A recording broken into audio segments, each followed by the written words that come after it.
Oke, hari ini kita bakal ngulik sebuah kisah yang datang dari salah satu hutan paling terkenal angker di Indonesia. Ini bukan cerita fiksi, tapi sebuah kisah nyata yang mengerikan yang terjadi di Alas Roban.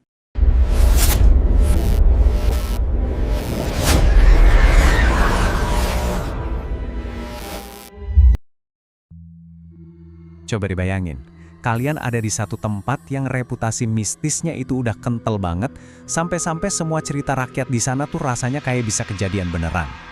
Nah, itulah yang mau kita bedah hari ini. Gimana mitos dan kenyataan pahit bisa bertemu di Alas Roban.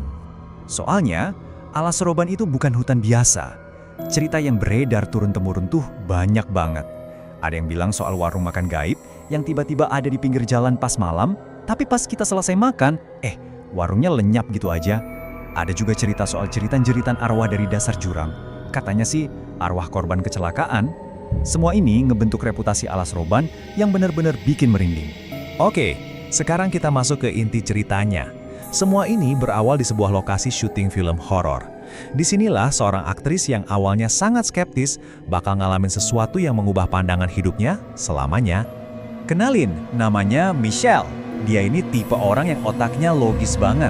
Buat dia, dunia gaib itu ya mungkin ada, tapi nggak mungkin bisa berinteraksi secara fisik, apalagi sampai nyakitin manusia. Tapi, film horor pertamanya yang syuting di Alas Roban ini bakal ngeruntuhin semua keyakinan dia soal batas antara dunia kita dan dunia mereka. Dan semua kejadian aneh ini puncaknya terjadi pas malam 1 Suro. Buat yang mungkin belum tahu, ini adalah malam yang dianggap sangat sakral dalam kepercayaan Jawa. Konon, di malam inilah, tabir atau batas antara dunia kita dan dunia roh itu jadi tipis banget. Energi dari dunia lain jadi terasa sangat kuat.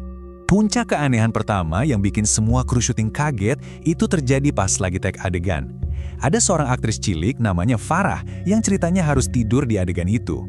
Tiba-tiba, dia mulai ngigau, tapi dengan suara orang dewasa. Pas Michelle coba ngebangunin dia, jawaban "iya bu" yang keluar itu jelas bukan suara anak kecil.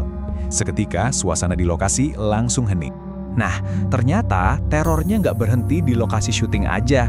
Gangguan itu mulai mengikuti Michelle pulang ke rumah, menyerangnya secara pribadi dan fisik dengan cara yang benar-benar di luar nalar. Disinilah semuanya jadi super aneh. Secara medis, Michelle itu demam tinggi tiap malam. Tapi anehnya, semua tes darah, semua pemeriksaan, hasilnya nihil. Nggak ada apa-apa.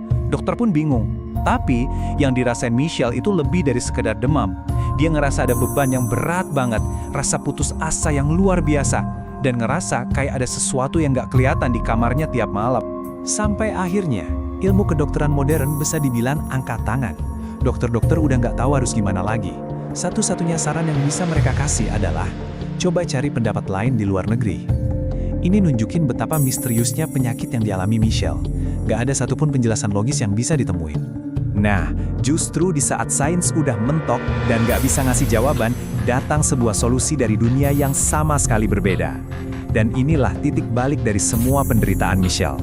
Jadi, pas Michelle udah siap-siap mau terbang ke Penang, Malaysia buat berobat lebih lanjut, tiba-tiba ada tamu tak terduga datang ke rumah sakit. Ternyata itu adalah suami dari rekan kerjanya, Bu Hadra, yang katanya punya kemampuan penyembuhan spiritual. Proses penyembuhannya ini jujur di luar nalar banget. Si bapak ini cuma ngelakuin gerakan kayak mijit di atas tangan Michelle, bahkan tanpa nyentuh kulitnya sama sekali. Ajaibnya, Michelle langsung ngerasain beban berat yang selama ini neken dia tuh kayak diangkat gitu aja. Malam itu, untuk pertama kalinya setelah berminggu-minggu, dia bisa tidur nyenyak. Dan besok paginya, demam dan rasa putus asa itu hilang total. Sembuh. Dan kalimat dari Michelle ini benar-benar ngegambarin segalanya. Dia bilang, sensasi setelah diobati itu, rasanya seperti setelah selesai angkat beban. Dia baru sadar kalau selama ini badannya tuh berat banget, seolah-olah ada sesuatu yang numpang. Jadi sebenarnya apa sih yang terjadi sama Michelle? Nah, untuk bisa paham kita perlu mundur sedikit dan melihat semua ini dari kacamata budaya dan sejarah Alas Roban itu sendiri. Ternyata, masyarakat lokal itu nggak mengabaikan dunia gaib, mereka justru berinteraksi dengannya. Ritual kayak kulo nuwun atau permisi itu wajib hukumnya buat siapapun yang masuk ke hutan. Bahkan kru filmnya Michelle pun nyiapin sajen atau sesajen lengkap buat menenangkan para penunggu selama proses syuting berlangsung. Keangkeran Alas Roban itu punya akar sejarah yang panjang dan bisa dibilang cukup kelam. Sejak abad ke-17, hutan ini udah jadi saksi bisu perang, kerja paksa, dan banyak tragedi lainnya. Setiap zaman seolah meninggalkan lapis energinya sendiri, yang akhirnya menumpuk jadi satu energi yang sangat kuat dan kompleks. Dan ini dia poin kuncinya. Bahkan nama daerah di dekat situ, yaitu Batang, konon berasal dari sebuah peristiwa mistis. Menurut cerita, dulu ada satu batang pohon yang nggak bisa ditebang oleh puluhan orang pakai alat apapun. Sampai akhirnya, harus diadain ritual besar-besaran, baru pohon itu bisa rubuh. Ini nunjukin betapa dalamnya akar mistisisme di wilayah tersebut. Pada akhirnya, pengalaman ini benar-benar mengubah Michelle 180 derajat. Orang yang tadinya selalu pakai logika dan sains buat ngejelasin semua hal, sekarang harus menerima kalau ada hal-hal yang emang di luar jangkauan nalar. Pengalamannya ini bikin dia jadi percaya, tapi sekaligus sangat ketakutan. Kisah Michelle ini ninggalin kita semua dengan satu pertanyaan besar, kan? Di dunia yang serba modern ini, apa yang terjadi ketika skeptisisme kita dihadapkan langsung dengan dunia kuno yang tak terlihat?